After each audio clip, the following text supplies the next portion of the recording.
Freemasons? What is a Shriner? And where did they come from? It is speculated that Freemasonry was brought to the colonial Boston area in the 1720s by British Army officers. The first American Lodge of Freemasons was established as St. Andrew's Lodge in the early 1730s in Boston. It is still there. Those Indians who threw the King's Tea in the harbor in Boston in 1775 were led by Samuel Adams, who at the time was the elected leader or worshipful master of St. Andrew's Lodge. Samuel Adams was a tavern keeper in colonial Boston. John Hancock was one of Boston's wealthiest men, yet the two of them were friends and Indians at that tea party. In the mid to late 1700s, those social classes just wouldn't cross paths, but they did. The connection? Both were Masons. Speaking of tea, our independence from England has a distinctly Masonic flavor. I've read that 9 of the signers of the Declaration of Independence were Masons.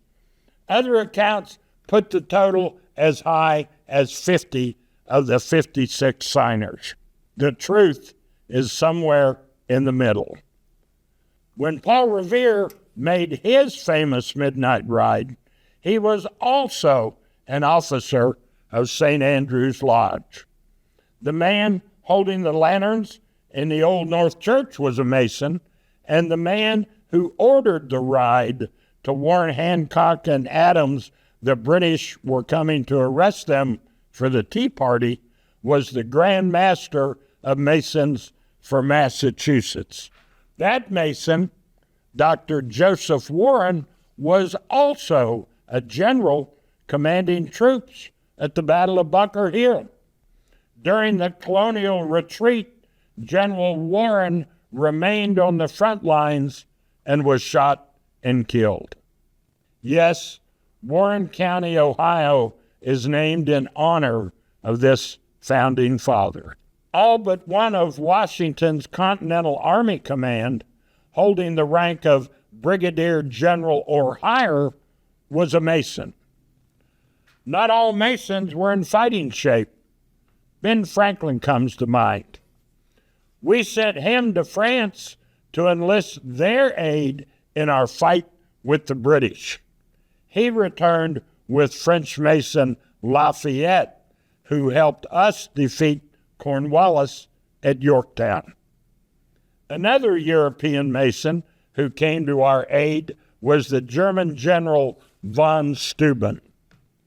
Washington, in fact, was in line to become the Grand Master of Masons from Virginia, but instead became the Commander-in-Chief of the Continental Army.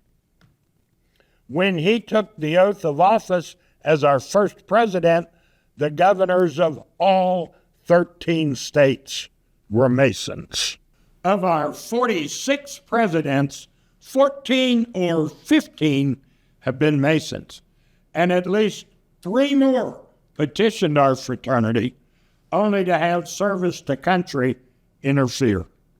From 1900 to 1960, 7 of our 10 presidents were Masons. Since then, only one, Gerald Ford, has been a member of our fraternity. As a teenager, Bill Clinton was a member of DeMolay, the Masonic youth organization for teenage boys. Incidentally, Walt Disney was a chapter member of the first DeMolay chapter in Kansas City. Speaking of politics, every governor of Wyoming from 1890 to 1951 was a Mason except one, Nellie Ross. Her husband was a Mason, and she a member of Eastern Star. Ohio has been home to many famous political Masons, including James Garfield, William McKinley, William Howard Taft, and Warren Harding.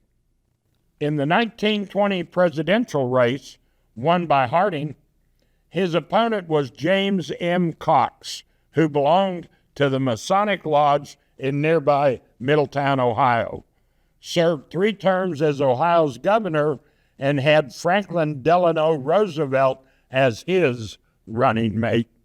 FDR was also a Mason, and while most of America found it strange that he chose an obscure senator from Missouri to be his final running mate in 1944, I think it was an obvious choice. Harry Truman was in line to become the Grand Master of Masons for the state of Missouri, and FDR knew his health was failing. Who better to lead our country following the Second World War than a respected Mason? But I digress. Back to history. In 1828, when Andrew Jackson became president, he tried to buy Texas from Mexico. Jefferson had bought the Louisiana Purchase from France, so why not buy Texas? Mexico rebuffed Old Hickory, so Plan B went into play. Jackson was a Mason, and he knew many Masons from his home state of Tennessee. Of the 187 men defending the Alamo at San Antonio in 1836, over 30 were Masons, many from Tennessee. Sam Houston was a former governor of Tennessee, a protege of Andy Jackson, and a Mason. The 3 major defenders of the Alamo, William Travis, Jim Bowie, and Davy Crockett, were all Masons. A coincidence? You decide. Historians find it odd that after the massacres of the Alamo and Goliad at the hands of Santa Anna, Houston spared the Mexican general's life after his capture. Reportedly, Santa Anna uttered a phrase in English that Houston and every Mason would immediately recognize as the Masonic Grand Hailing Sign. Generalissimo Santa Anna was a Freemason, as was Simon Bolivar, the liberator of South America. Rather than execution, Houston spared Santa Anna's life in exchange for Texas independence.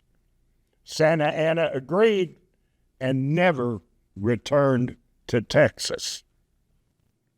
Every president of the Republic of Texas was a Mason, including the man considered the father of Texas, Stephen Austin. There were 3 American presidents who started their Masonic journey but never became a Master Mason. The first petitioned a lodge in the middle 1840s, but before he could become a member, found himself serving in the Mexican War with Zachary Taylor. There is some speculation he discreetly joined later because he attended and participated in a Masonic funeral. This man was our 16th president, Abraham Lincoln. Further proof of Lincoln's Masonic ties might be his vice president, Andrew Johnson, former Tennessee governor and eventually Grand Master of Masons for Tennessee. The second president who started but never completed his Masonic journey is Dwight David Eisenhower. He served under Masonic brother Douglas MacArthur in the Philippines. Masonic brother FDR needed this man to command the Allies in Europe, so off to England went Eisenhower. He was later made a Mason on sight during his term as our chief executive officer. Our final chief executive, Lyndon Baines Johnson, took the first Masonic degree in Johnson County, Texas, in October 1937, and was elected to Congress the next month. He never became a Master Mason. Following the Civil War, our country was a somber place. Unbelievable carnage had taken place. Our president was assassinated, and his successor avoided impeachment by one vote. 2 men and 11 Masonic friends who met weekly for lunch in a New York City restaurant set out to create a fun fraternity tied to the Masonic bodies. It was 1872. The 2 men were Dr. Walter Fleming and stage actor Billy Florence. Billy had toured Europe and witnessed a costumed gala thrown by an Arabian ambassador in France. This skit included high priests and potentates, flowing robes, and the Moroccan fez. They called their newly created fraternity the Ancient Arabic Order Nobles of the Mystic Shrine. Rearrange those first letters, and it spells a Mason. It was time for fun. The men of America agreed. By the turn of the century, there were 82 shrine temples and 55,000 members. Oops, I said shrine temple.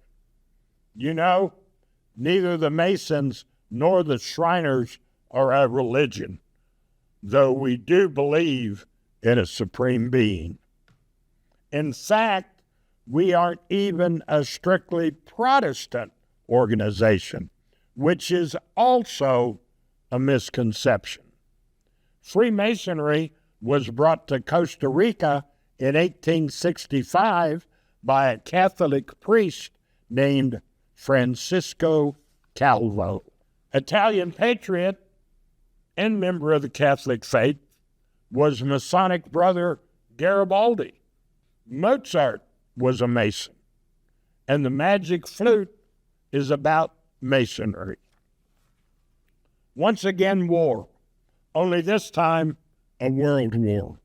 By its completion, the Americas had seen the creation of a number of outstanding service organizations. The Shriners had always been a charitable organization, helping in their local communities, but they never had a single cause.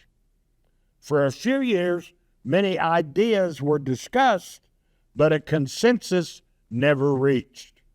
Membership was now over 360,000. All that changed in Des Moines, Iowa, during a national convention in 1921, when a past potentate from Atlanta, Georgia, rose to address the delegates. So compelling was his speech that at its conclusion, the shrine undertook the task to create a crippled children's hospital. The first one opened on September 16th, 1922 in Shreveport, Louisiana. The 22nd and final one in 1985 at Tampa, Florida. We now call them Shriners Children's. The fraternity has spread worldwide and is now Shriners International. Not all Masons are Shriners, but all Shriners are Masons. The modern one-day Grand Master events were created in Kansas. In Ohio, since 2002, over 20,000 1,000 men have become Masons in one-day classes.